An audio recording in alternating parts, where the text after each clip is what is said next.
हरी भरी पहाड़ियों के बीच बसा था एक छोटा सा गांव, रामपुरा। गांव शांत था, लेकिन यहाँ रहने वाले हर इंसान की अपनी अपनी परेशानियां थीं।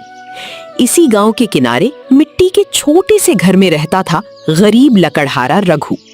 उसके परिवार में उसकी पत्नी कुसुम और 12 साल का बेटा चंदन था। रघु रोज सुबह जंगल जाकर लकड़ियां काटता और उन्हें बाजार में बेचकर परिवार का पेट पालता था। लेकिन पिछली कई महीनों से जंगल में लकड़ियां कम मिलने लगी थीं, जिस कारण उसकी कमाई लगातार घटती जा रही थी। रघु, घर में बस थोड़ा सा आटा बचा है। अगर आज भी अच्छी कमाई नहीं हुई तो कल बच्चों के लिए खाना बनाना मुश्किल हो जाएगा।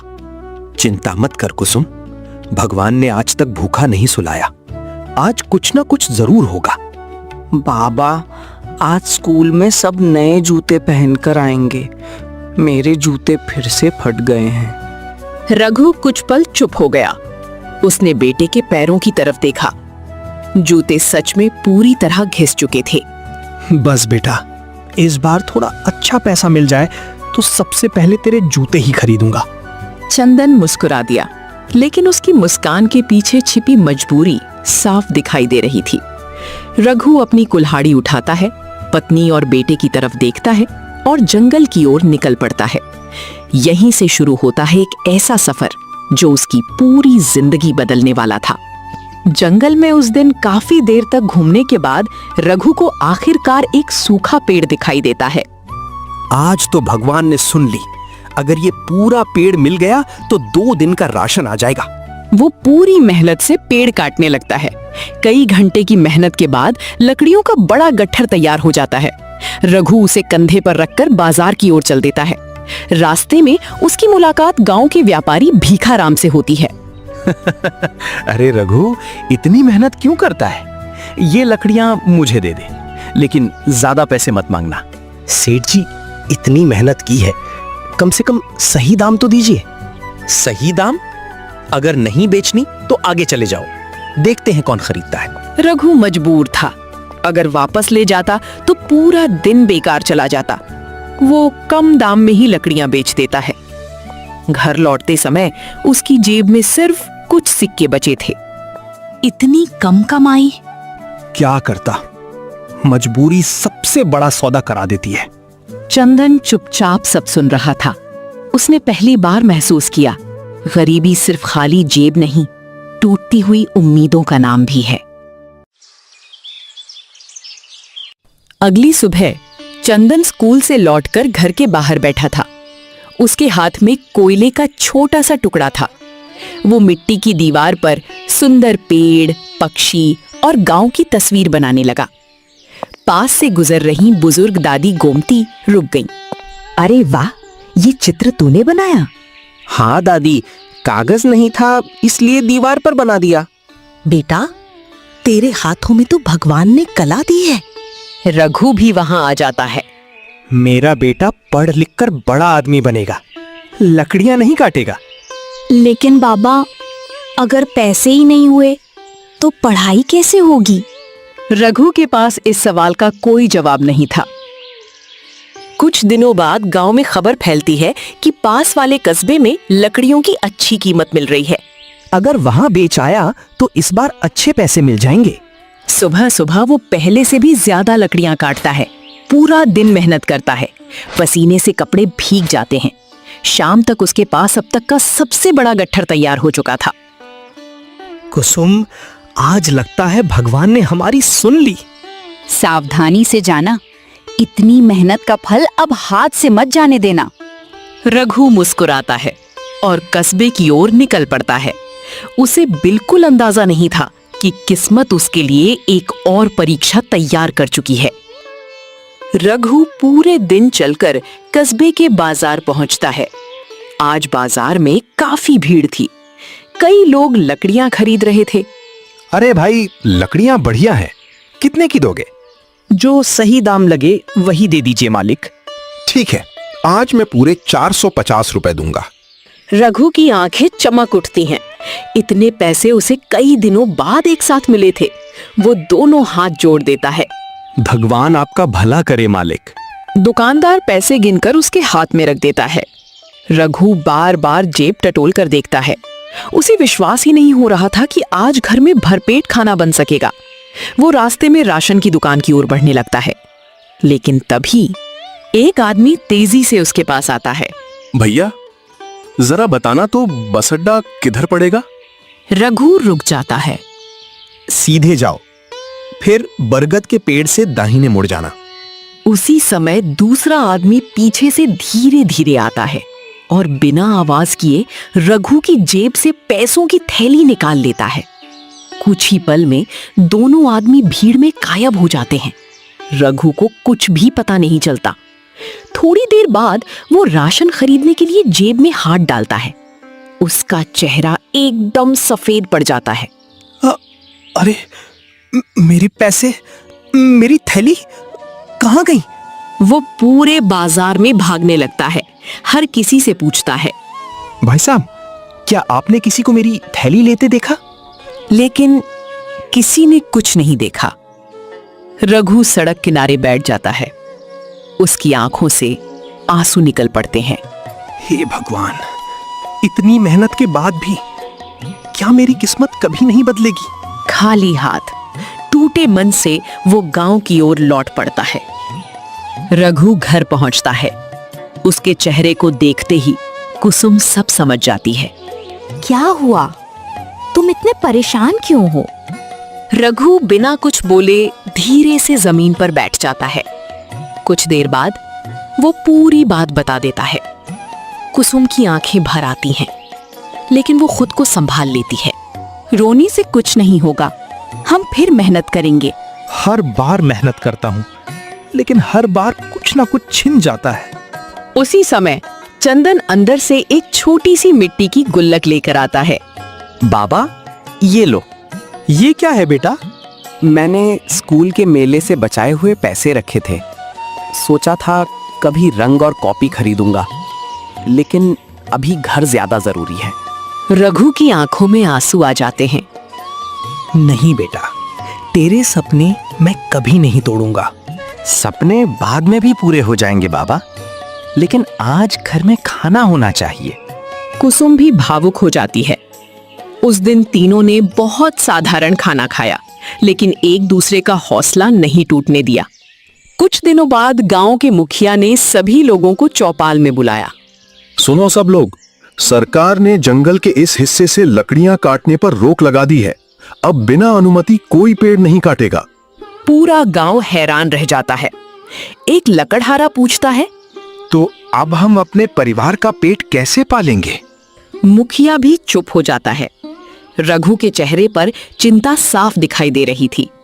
घर लौटते समय कुसुम पूछती है, अब क्या करेंगे?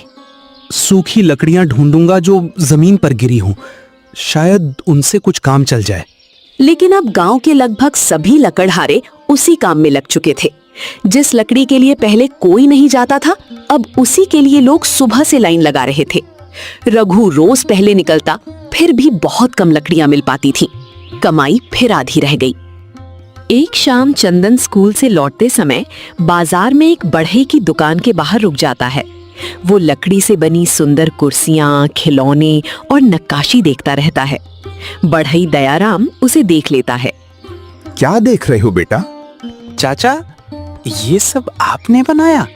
हाँ, लकड़ी अगर सही हाथों में पहुंच जाए तो उसकी कीमत कई गुना बढ़ जाती है। चंदन काफी देर तक उन चीजों को देखता रहता है।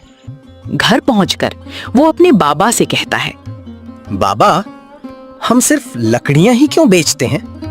और क्या करें बेटा, अगर लकड़ी से कुछ बनाकर बेचें तो शायद ज्यादा पैसे मिलेंगे।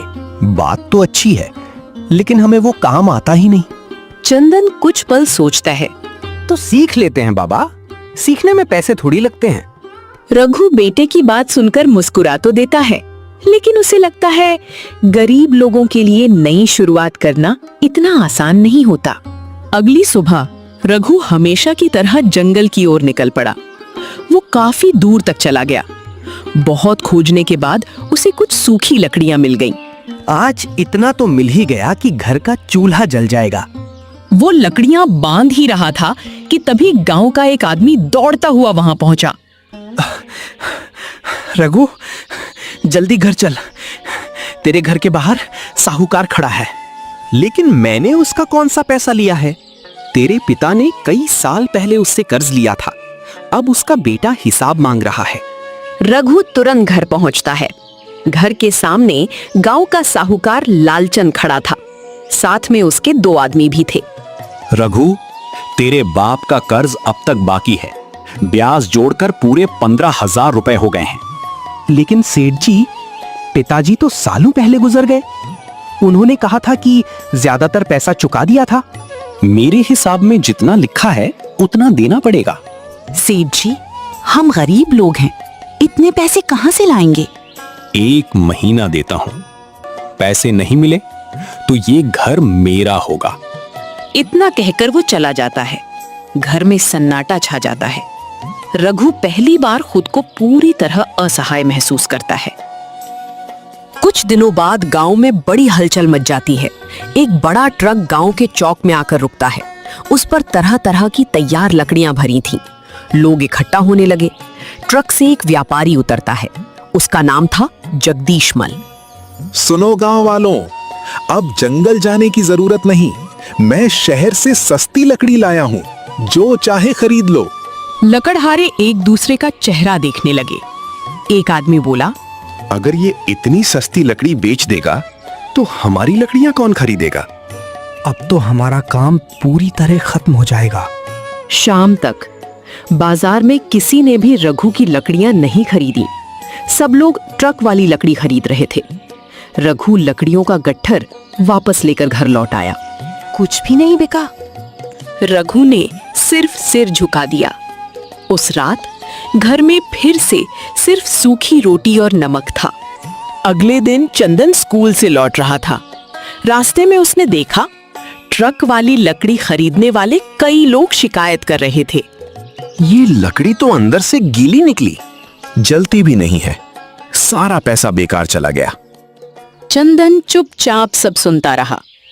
घर पहुंचकर वो उत्साहित होकर बोला, बाबा, लोग उस व्यापारी की लकड़ी से खुश नहीं हैं। तो अगर हम अच्छी और सूखी लकड़ी दें तो लोग फिर हमारे पास आएंगे। बेटा, बात सही है, लेकिन अब जंगल में सूखी लकड़ी मिलती ही कहाँ है? चंदन सोच में पड़ जाता है। उसे महसूस होता है सिर्फ मेहनत काफी नहीं, अब कोई नया रास्ता ढूंढना होगा। अगली सुबह रघु जंगल के एक बिल्कुल नए रास्ते पर निकल पड़ा। वो पहले कभी उस तरफ नहीं गया था। चलते चलते उसे एक पुराना आम का पेड़ दिखाई दिया। पेड़ के नीचे एक बुजुर्ग आदमी बेहोश पड़ा था। उसके पास लकड़ी के कुछ औजार बिखरे हुए थे। रघु घबरा गया। अरे बाबा, आंखें खोलिए। कोई जवाब नहीं मिला। रघु तुरंत पास के कुएं से पानी लाता है। धीरे धीरे बुजुर्ग के चेहरे पर पानी छिड़कता है। कुछ देर बाद बुजुर्ग की आंखें खुलती हैं। बेटा, अगर तुम नहीं आते तो शायद मैं बचता नहीं। आप आराम से बैठिए, मैं आपको गांव तक छोड़ देता हूं। मेरा नाम विश्वनाथ है। मैं पास के कस्बे का बढ़ई हूं। रघु पहली बार ध्यान देता है। उनके औजार साधारण नहीं थे।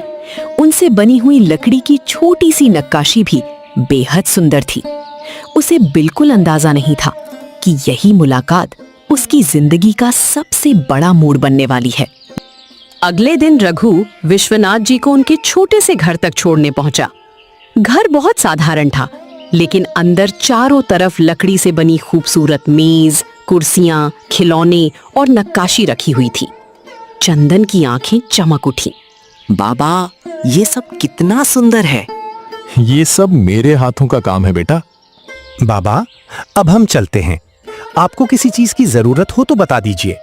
विश्वनाथ कुछ देर तक रघु को देखते रहे, फिर बोले, रघु, तुमने बिना किसी लालच के मेरी जान बचाई है। आजकल लोग मुसीबत देखकर रास्ता बदल लेते हैं, लेकिन तुम रुक गए। इंसान ही इंसान के काम आता है बाबा। अगर सच में मेरी मदद करना चाहते हो तो रोज 1-2 घंटे मेरे पास आ जाया करो। लेकिन मैं क्या करूंगा? मैं तुम्हें लकड़ी काटना नहीं, लकड़ी को नया जीवन देना सिखाऊंगा। चंदन खुशी से उछल पड़ा। बाबा, मैंने कहा था ना, कुछ नया सीखेंगे। रघु ने विनम्रता से सिर झुका दिया। अगर आप सिखाने को तैयार हैं तो मैं सीखने के लिए तैयार हूं। विश्वनाथ मुस्कुरा दिए। यहीं से रघु की जिंदगी ने पहली बार नई दिशा पकड़ ली। अगली सुबह रघु लकड़ियां बेचने जाने से पहले विश्वनाथ जी के घर पहुंच गया। विश्वनाथ ने एक सूखी लकड़ी का टुकड़ा उसके हाथ में दिया। आज इससे एक बिल्कुल सीधा तख्ता बनाओ। रघु ने कुल्हाड़ी उठाई। जैसे ही उसने पहला वार किया, लकड़ी बीच से टेढ़ी टूट गई। रघु शर्मिंदा हो गया। मुझसे नहीं होगा बाबा। जो आदमी जंगल के सबसे कठिन पेड़ काट सकता है, वो ये काम क्यों नहीं सीख सकता? लकड़ी पर ताकत नहीं, समझ लगानी पड़ती है। रघु फिर कोशिश करता है। इस बार लकड़ी पहले से बेहतर कटती है। चंदन भी पास बैठा सब ध्यान से देख रहा था। विश्वनाथ ने उसे एक छोटी छेनी पकड़ाई। लो बेटा, तुम इससे एक पत्ता बनाकर दिखाओ। चंदन धीरे धीरे छेनी चलाने लगा। कुछ ही मिनटों में लकड़ी पर सुंदर पत्ते की आकृति उभर आई। विश्वनाथ की आंखें चमक उठी। वाह रघु, तुम्हारे बेटे के हाथों में तो कमाल की कला है। रघु गर्व से चंदन को देखने लगा। अब रघु की दिनचर्या बदल चुकी थी।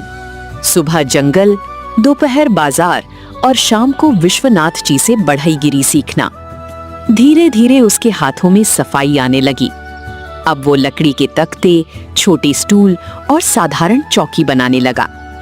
दूसरी तरफ चंदन नक्काशी सीख रहा था। वो पत्ते, फूल और पक्षियों की आकृतियां बहुत सुंदर बना देता था।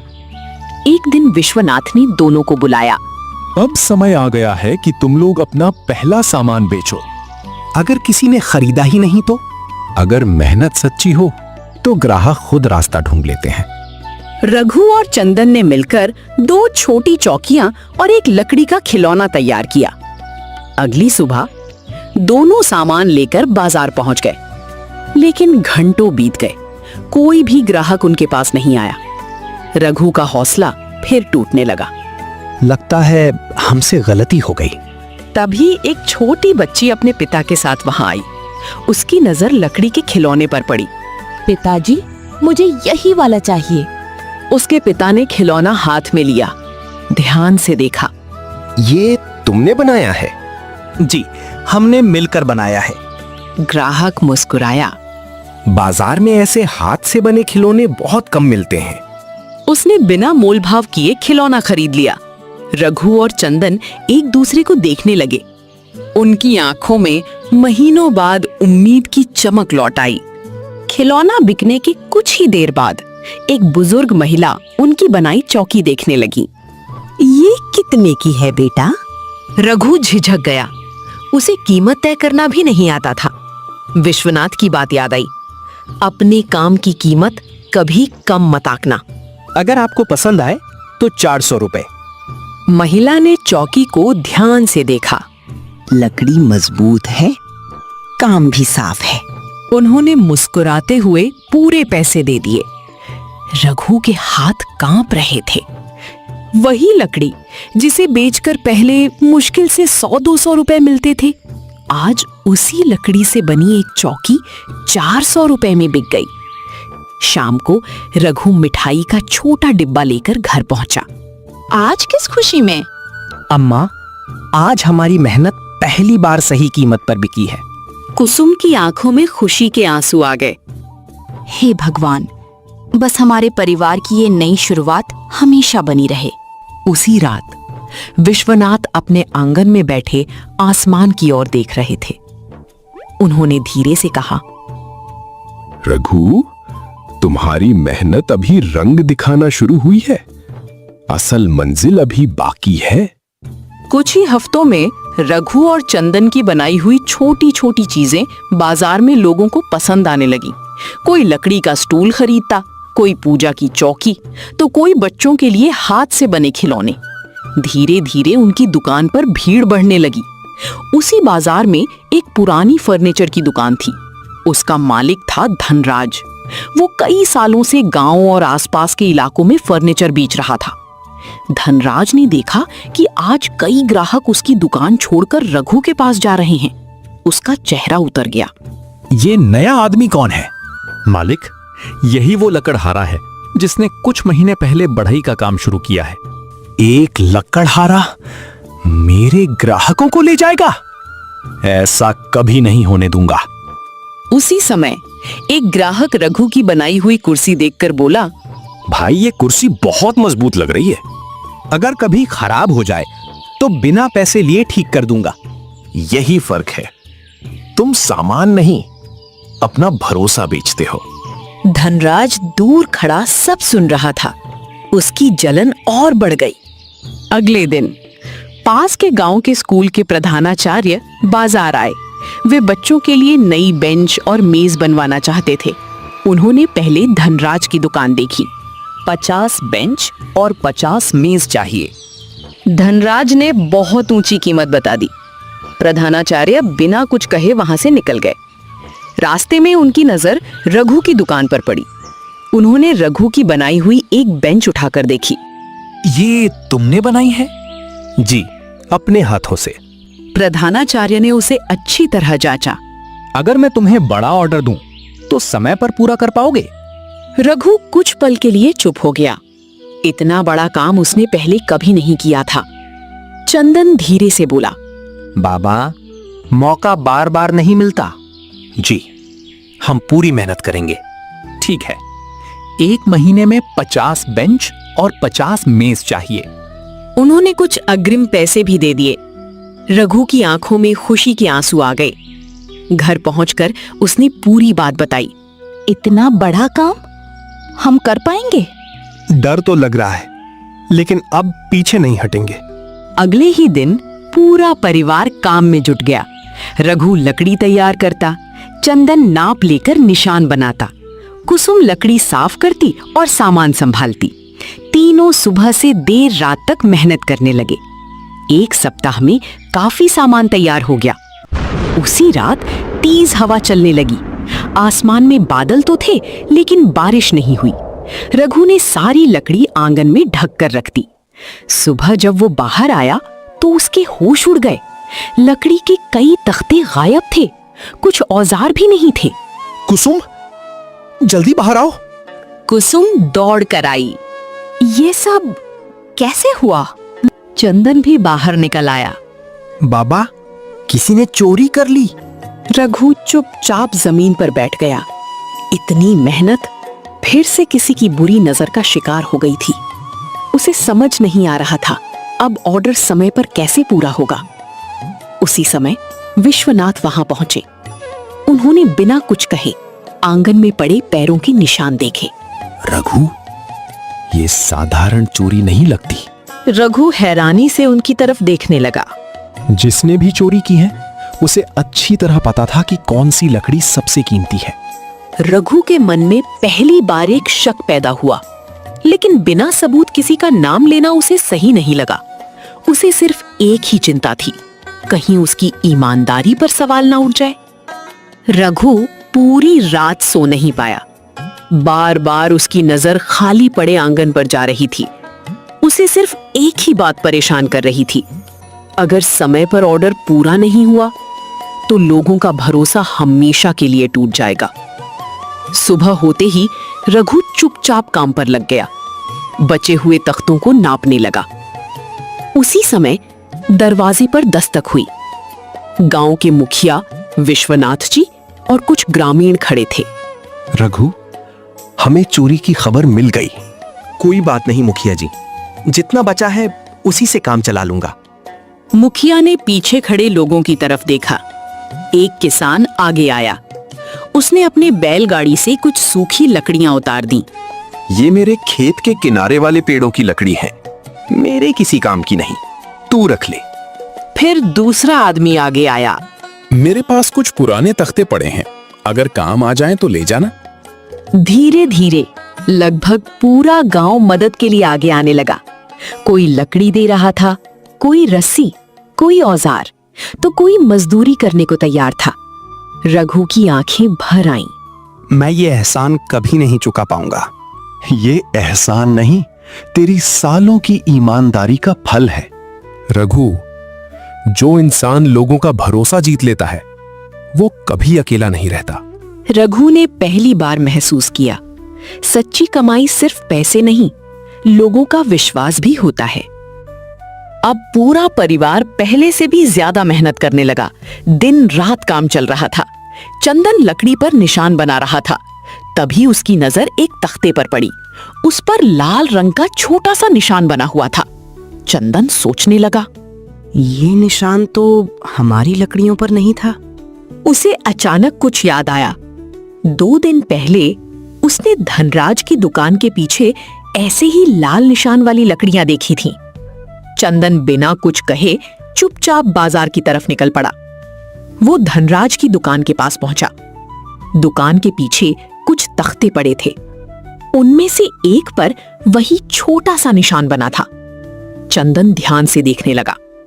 उसी समय धनराज का नौकर बाहर आया। अरे, तुम यहाँ क्या कर रहे हो? कुछ नहीं चाचा, बस ऐसे ही देख रहा था। वो वहां से चला तो आया, लेकिन अब उसके मन का शक और गहरा हो चुका था। उसने घर पहुंचकर सारी बात रघु और विश्वनाथ जी को बता दी। विश्वनाथ कुछ देर सोचते रहे। बिना सबूत किसी पर आरोप नहीं लगाना चाहिए, लेकिन अब सच जानना जरूरी है। अगले दिन मुखिया ने गांव के कुछ लोगों को साथ लिया और धनराज की दुकान पर पहुंच गए। धनराज, हमें तुम्हारे गोदाम की जांच करनी है। क्यों? बस एक शिकायत मिली है। गोदाम का दरवाजा खोला गया। अंदर लकड़ियों के बड़े बड़े ढेर लगे थे। विश्वनाथ एक एक तख्ता ध्यान से देखने लगे। अचानक उन्हें एक लकड़ी दिखाई दी। उस पर रघु का बनाया हुआ छोटा सा पहचान का निशान था। रघु हर तख्ते के पीछे एक छोटा र बना देता था ताकि अपनी लकड़ी पहचान सके। विश्वनाथ ने वो तख्ता उठाकर मुखिया को दिखाया। ये देखिए, ये निशान रघु का है। धनराज के चेहरे का रंग उड़ गया। तभी उसका नौकर डर गया। मालिक ने ही कहा था रात में लकड़ियां उठा लाओ ताकि रघु समय पर काम पूरा न कर सके। धनराज सिर झुकाकर खड़ा था। दूसरे की मेहनत छीनकर कोई बड़ा नहीं बनता। धनराज धीरे धीरे रघु के सामने आया। मुझसे बहुत बड़ी गलती हो गई, मुझे माफ कर दो। रघु कुछ पल चुप रहा। फिर उसने शांत स्वर में कहा, गलती की माफी मिल सकती है, लेकिन मेहनत का कोई शॉर्टकट नहीं होता। धनराज की आंखें झुक गईं। सारी चोरी की हुई लकड़ियां और औजार रघु को वापस मिल गए। अब उसके सामने सिर्फ एक ही लक्ष्य था, समय पर ऑर्डर पूरा करना। चोरी का सामान वापस मिलते ही रघु ने एक पल भी बर्बाद नहीं किया। सुबह सूरज निकलने से पहले काम शुरू होता और देर रात तक हथौड़ी और आरी की आवाज पूरे आंगन में गूंजती रहती। कुसुम सभी के लिए खाना बनाती, फिर लकड़ी साफ करने में हाथ बटाती। चंदन हर तख्ते पर नाप लेकर निशान बनाता और किनारों को चिकना करता। विश्वनाथ जी बीच बीच में आकर हर सामान को ध्यान से देखते। याद रखो, जिस काम पर तुम्हारा नाम लिखा हो उसमें जल्दबाजी नहीं, ईमानदारी दिखनी चाहिए। बाबा, अब एक भी चीज अधूरी नहीं जाएगी। तीनों ने लगातार कई दिनों तक बिना शिकायत मेहनत की। धीरे धीरे 50 बेंच, 50 मेज और कुछ अतिरिक्त स्टूल भी तैयार हो गए। चंदन आखिरी बेंच पर कपड़ा फेरते हुए मुस्कुराया। बाबा, हमने कर दिखाया। ये सिर्फ हमारा काम नहीं, हमारी नई जिंदगी है। कुछ दिनों बाद गांव में वार्षिक मेला लगा। चारों तरफ रंग बिरंगी दुकानें थीं। विश्वनाथ ने कहा, इस बार सिर्फ फर्नीचर मत ले जाना, चंदन की नक्काशी भी लोगों को दिखाओ। रघु ने चंदन की बनाई हुई छोटी छोटी चीजें भी साथ रख दी। लकड़ी के पक्षी, फूल, गाय और एक सुंदर मंदिर। मेला शुरू हुआ। लोग आते, देखते और तारीफ करते। एक शहर से आए व्यापारी की नजर उन नक्काशियों पर पड़ी। ये किसने बनाया है? मेरे बेटे चंदन ने। व्यापारी ने चंदन को पास बुलाया। सच सच बताओ, ये काम तुम्हारा ही है? जी, मैंने ही बनाया है। व्यापारी ने लकड़ी की नक्काशी को ध्यान से देखा। इतनी कम उम्र में इतना सुंदर काम? उसने वहीं खड़े खड़े सारी नक्काशी खरीद ली। फिर बोला, अगर तुम लोग ऐसे ही काम करते रहे तो मैं हर महीने तुमसे सामान खरीदूंगा। रघु और कुसुम एक दूसरे को देखने लगे। उन्हें विश्वास नहीं हो रहा था कि जिस कला को लोग पहले मामूली समझते थे, आज वही उनकी सबसे बड़ी ताकत बन गई थी। अगले ही दिन रघु सीधे साहूकार लालचंद के घर पहुंचा। लालचंद ने उसे देखकर कहा, क्या हुआ? समय तो अभी बाकी है। रघु ने कपड़े की एक थैली उसके सामने रख दी। इसमें आपका पूरा पैसा है, जितना आपने मांगा था उतना ही। लालचंद ने पैसे गिने, सब पूरे थे। वो कुछ पल चुप रहा। मुझे नहीं लगा था तू इतनी जल्दी कर्ज चुका देगा। गरीब हूं, लेकिन मेहनत करना नहीं छोड़ा। लालचंद ने पहली बार सम्मान से उसकी तरफ देखा। रघु, आज तू पैसे से नहीं, अपने चरित्र से अमीर बन गया है। रघु ने घर के कागज वापस लिए। बाहर निकलते समय उसने आसमान की ओर देखा। आज उसके कदम पहले से कहीं ज्यादा मजबूत थे। जिस घर को खोने का डर कभी हर रात सताता था, आज वही घर फिर से पूरी तरह उसका हो चुका था। कुछ महीनों बाद रघु का छोटा सा आंगन अब एक छोटी कार्यशाला में बदल चुका था। गांव के 4-5 बेरोजगार युवक भी उसके साथ काम सीखने लगे थे। रघु उन्हें सिर्फ मजदूर नहीं समझता था, वो हर छोटी बड़ी बात खुद सिखाता था। लकड़ी काटना आसान है, लेकिन ऐसा सामान बनाना मुश्किल है जिसे देखकर ग्राहक दोबारा तुम्हारे पास आए। भैया, आपने हमें काम दिया, वरना हम शहर जाने की सोच रहे थे। जब गांव में ही मेहनत से रोजगार मिल सकता है तो अपना घर छोड़कर क्यों जाओ? उसी समय गांव के मुखिया वहां पहुंचे। रघु, इस बार गांव के स्थापना दिवस पर हम तुम्हें सम्मानित करना चाहते हैं। मुझे? मैंने ऐसा क्या किया? तुमने सिर्फ अपनी किस्मत नहीं बदली, गांव के कई घरों का चूल्हा भी जलाया है। समारोह वाले दिन पूरा गांव इकट्ठा हुआ। मुखिया ने रघु को शॉल और सम्मान पत्र दिया। चारों तरफ तालियां गूंज उठी। चंदन गर्व से अपने पिता को देख रहा था। उसकी आंखों में खुशी साफ दिखाई दे रही थी। एक शाम रघु ने चंदन को अपने पास बुलाया। चल बेटा, आज बाजार चलते हैं। दोनों बाजार पहुंचे। रघु उसे सीधे जूते की दुकान पर ले गया। बाबा, यहाँ क्यों आए हैं? याद है, तूने एक दिन फटे हुए जूतों की बात की थी। चंदन चुप हो गया। उसे वो दिन याद आ गया। रघु ने दुकानदार से कहा, मेरे बेटे के लिए सबसे मजबूत और आरामदायक जूते दिखाइए। चंदन ने नए जूते पहने। उसके चेहरे की खुशी देखकर रघु की आंखें भर आईं। लेकिन बात यहीं खत्म नहीं हुई। रघु उसे किताबों की दुकान पर भी ले गया। तू जितनी किताबें लेना चाहता है ले ले। चंदन ने धीरे से पूछा, बाबा, इतने पैसे खर्च हो जाएंगे? ज्ञान पर खर्च किया गया पैसा खर्च नहीं, सबसे बड़ा निवेश होता है। चंदन खुशी से अपने पिता के गले लग गया। कुछ समय बाद वही व्यापारी जिसने मेले में चंदन की नक्काशी खरीदी थी, फिर गांव आया। इस बार वो अकेला नहीं था। उसके साथ शहर के 2 बड़े व्यापारी भी थे। उन्होंने पूरी कार्यशाला देखी, हर सामान को ध्यान से परखा। रघु, हम चाहते हैं कि तुम्हारा बनाया सामान शहर की हमारी दुकानों में भी बिके। रघु कुछ पल के लिए चुप रह गया। उसे अपने पुराने दिन याद आने लगे, जब कोई उसकी लकड़ियां तक खरीदना नहीं चाहता था। अगर मेरे काम से लोगों का भरोसा बना रहे तो मुझे मंजूर है। आज से हम साथी हुए। चंदन खुशी से अपने पिता की ओर देखने लगा। विश्वनाथ जी भी वहीं खड़े थे। देखा रघु, मैंने कहा था ना, लकड़ी को नया जीवन देना सीख जाओ तो किस्मत भी नया रूप ले लेती है। अगर उस दिन आपने मुझे मौका नहीं दिया होता तो शायद मैं आज भी जंगलों में भटक रहा होता। मौका मैंने दिया था, लेकिन उसे सफलता में बदलने का काम तुम्हारी मेहनत ने किया। कुछ साल बाद रामपुरा गांव पूरी तरह बदल चुका था। रघु की छोटी सी कार्यशाला अब एक बड़ी फर्नीचर इकाई बन चुकी थी। गांव के कई परिवार वहीं काम करते थे। किसी को रोजगार की तलाश में शहर नहीं जाना पड़ता था। एक दिन रघु उसी पुराने रास्ते से गुजर रहा था जहां कभी वो लकड़ियों का भारी गट्ठर उठाकर चलता था। वो कुछ पल के लिए वहीं रुक गया। चंदन उसके पास आकर खड़ा हो गया। क्या सोच रहे हैं बाबा? यही कि अगर उस समय हर मुश्किल के सामने हार मान लेता तो आज ये दिन कभी नहीं देख पाता। उसी समय कुछ छोटे बच्चे वहां आए। एक बच्चा बोला, चाचा, बड़े आदमी बनने का सबसे आसान रास्ता क्या है? बड़ा आदमी पैसा कमाने से नहीं बनता, बड़ा आदमी अपने काम और अपने व्यवहार से बनता है।